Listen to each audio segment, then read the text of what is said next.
Well, they are called the greatest generation. They're described as the men and women who grew up during the Great Depression and fought in World War II, or whose labor helped win it. Yeah, one of them is right here close to home in our area and about to celebrate a big birthday. Bob Wright served our country for years, now lives at Browning Masonic Community in Waterville. 13 ABC's Lisa Guyton joins us with his inspirational story, and it's a story you'll only see right here. Lisa. Lee and Christian, Bob will celebrate his 96th birthday next week. His nephew Steve wanted to make sure the story of his life and service to our country were told. Bob still drives and goes dancing every Friday night, and as you're about to see, you can't help but be captivated by his sharp mind and quick wit. I was born in 1923, December 28th. And Bob Wright says his love of airplanes started not long after that. His father was a pilot and first introduced Bob to the world of aviation. He would take me out to the airport and show me how the controls worked. And I was very fascinated by it. After graduating from Macomber High School, Bob enlisted in the Army Air Forces in May 1943. He was trained as a fighter pilot, but says because of a surplus of pilots at the time, he ended up with a different mission during World War II. He was a radar operator for 8 combat missions on board B-29 bombers in the Pacific Theater. Most of my missions were at night when the bombardier up front couldn't see the target visually.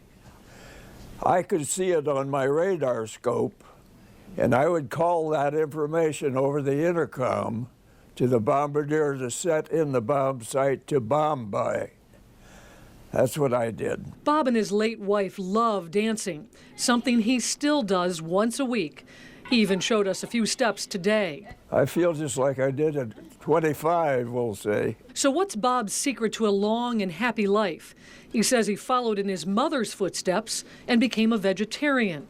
He also followed the rule of everything in moderation, and I never attempted to tackle anything that I couldn't handle. Bob also shared a few words of wisdom for all of us. Trying to be honest, and all my life, and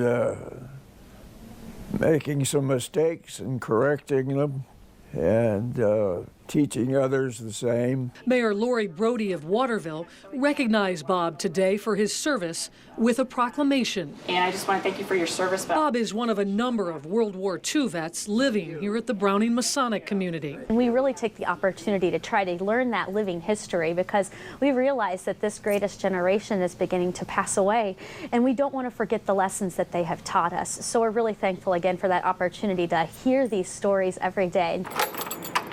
And what stories Bob can tell. What a remarkable life you've had. Well, I've been there and back.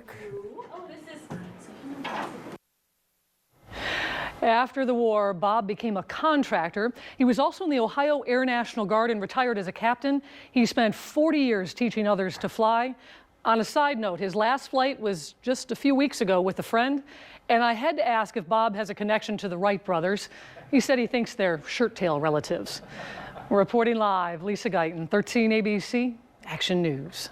Great story, Lisa. And true meaning of an American hero, Mr. Wright. Thanks for everything you've done for us.